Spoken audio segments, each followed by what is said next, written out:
We're just going to start with our names. So I'm Courtney Cooner. My dad, Bobby Cooner, is recording right now, and you can say your name. Mel Applee. I actually enlisted into the Marine Corps in 1966. The reason is because at that time the Army taught you not to get yourself killed. The Marine Corps taught you not to keep yourself alive.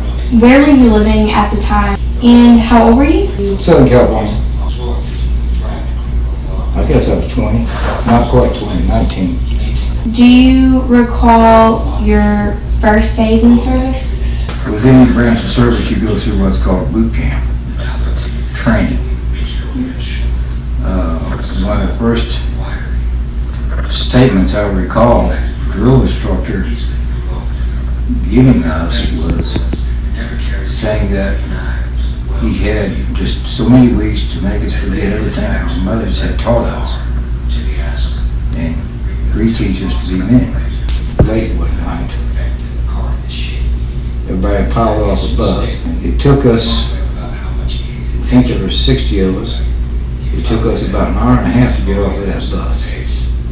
Because if you didn't step off that bus with a correct foot, there's a big old boy there to put you right back on that bus. Can you tell me a little bit more about the boot camp and training experience? At the time, boot camp was 16 weeks.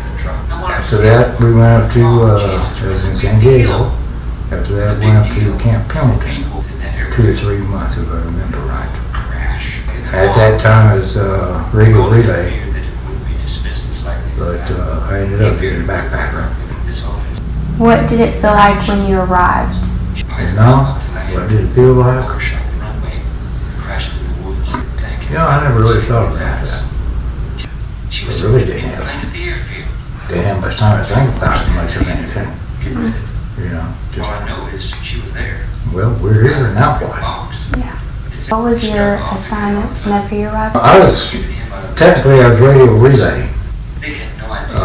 There was satellites on about that big around. We was up on top of the hill someplace and we transmit a direct radio signal from one point to another, and then you receive it, it goes through your transmitters, and then you transmit on out. What was the food like? Air Force had air conditioned barracks. The Navy was a board ship, so they had good chow. The Army had mess hall.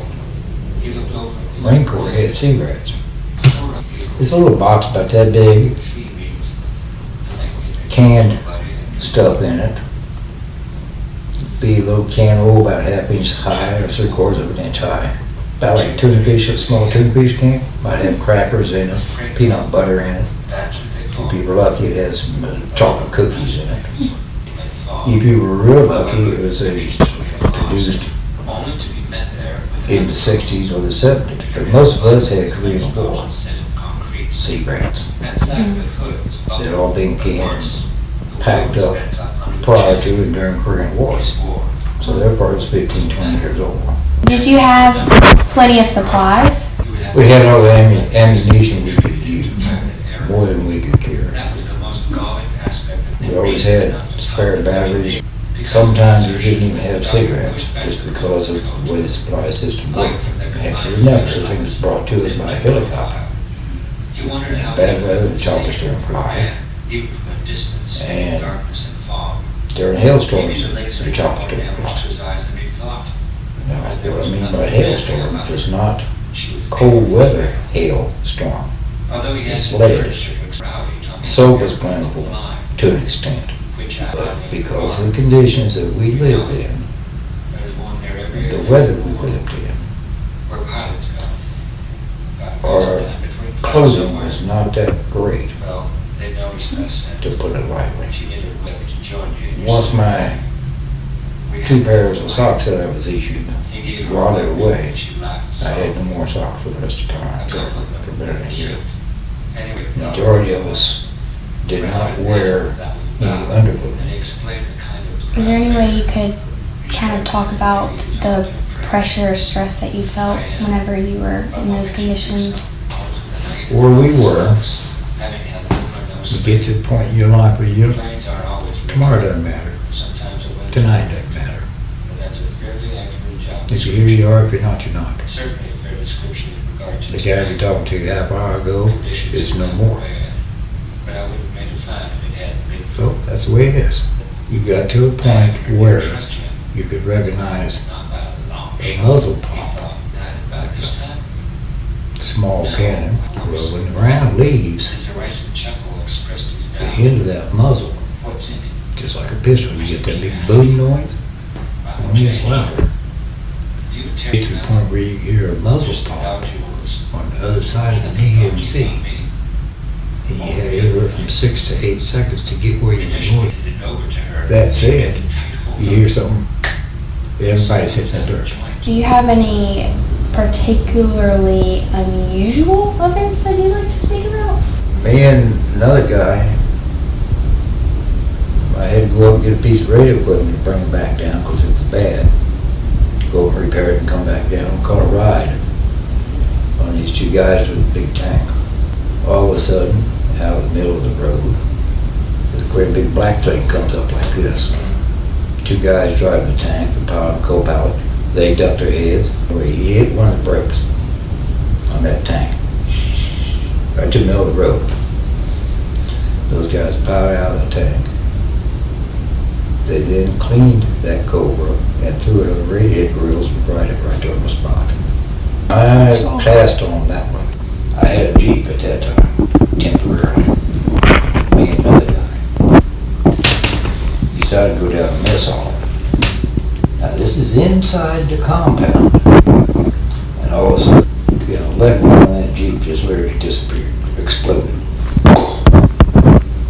Up and in the air, and I ended up laying there, that Jeep on top of the drive shaft right here. Somebody snuck in there at night and put a mine right to another road where the mine sweepers went out. Of course, they don't sweep mines in the base because it's safe, right? They're not too happy about it because they're not supposed to be driving that Jeep. One side they want to hang me out to dry, on the other side of it,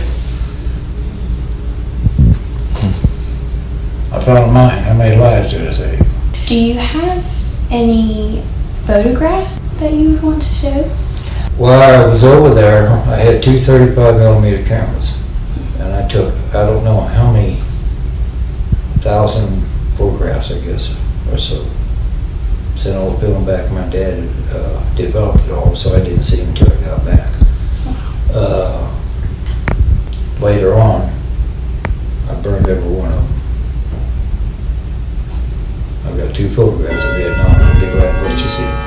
That guy right there, my days on the rifle range up at ITR, that's where they tried to teach you how to shoot. You got done with your rifle, lay it on the ground with the safety on. He forgot to put the safety on one time. DI had him put it on with his nose. Are there any stories or events that you wanted to speak about? There were old DC-6s or DC-8s, I don't remember which, twin-engine World War II cargo planes. They didn't carry cargo. They were painted real dark black or dark blue, so you couldn't see them. They would come out to an area where there was big column of Vietnamese, more Vietnamese, fly in a circle around it, especially at night. All of a sudden you'd hear something sound like a chainsaw hit a nail. You look up in the sky, and there'd be this red streak coming down. About a minute's time, they could put one round in just about every square yard of a football field. Every 10th round was filled with phosphorus, tracer. So you'd see the red phosphorus. It was such a red streak. That way the guy shooting it could see where the bullets were going. Did you make any close friends, and did those friendships continue after your time? When I came back to the States, in all these years, I've only spoke to one person by telephone. And that was only about a 3-minute conversation, and that's all. A lot of organizations, they go over as a group, they come back as a group. Marine Corps didn't do that. We all went over individually. We were assigned to some place and we came back individually. New guy one time, Kenny Oldham. Went to high school with him.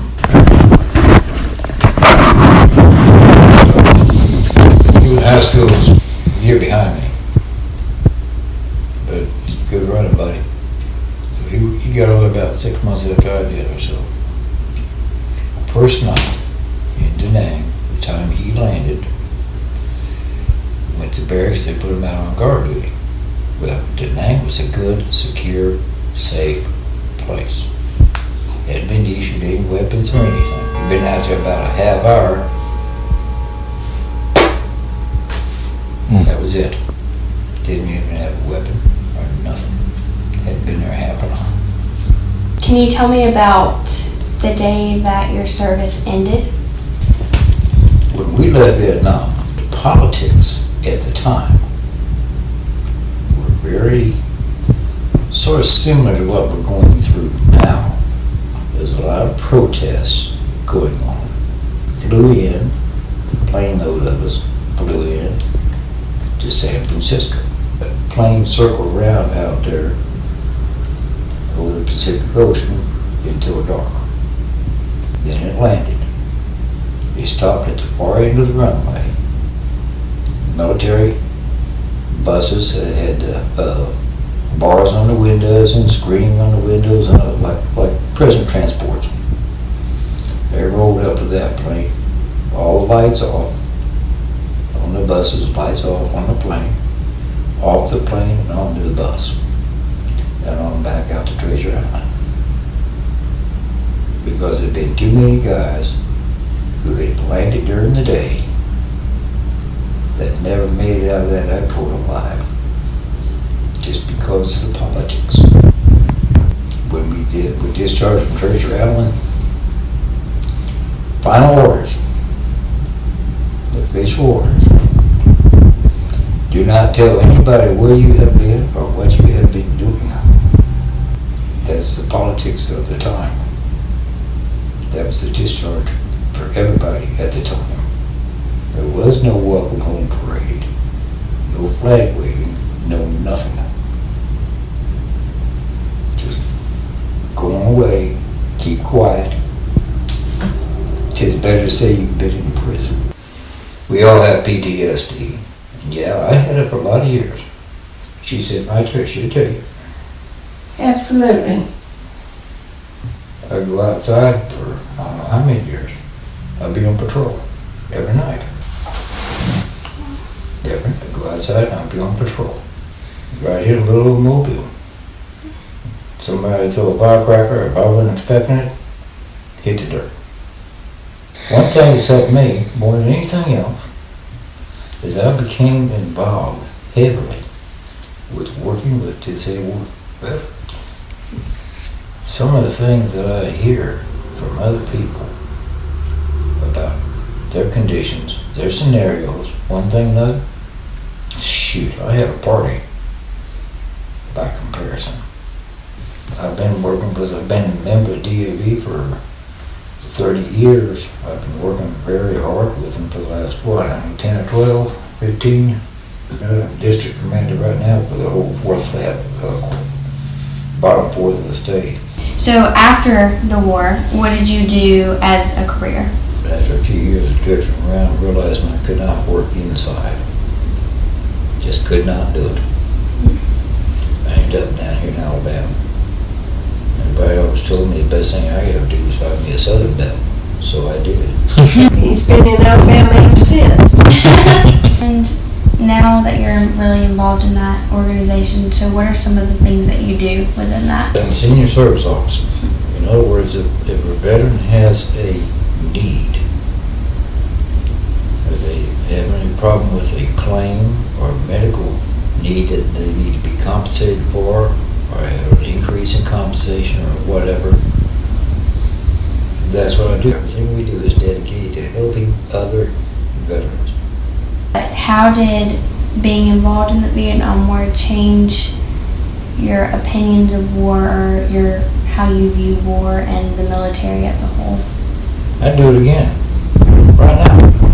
I'd go right now. May not go back there, but I'd go someplace. If my country called me, there was a need, I'll go. If it protects her, if it protects you, your dad, anybody here, not just us, but anybody, if it keeps this country safe, I'll go.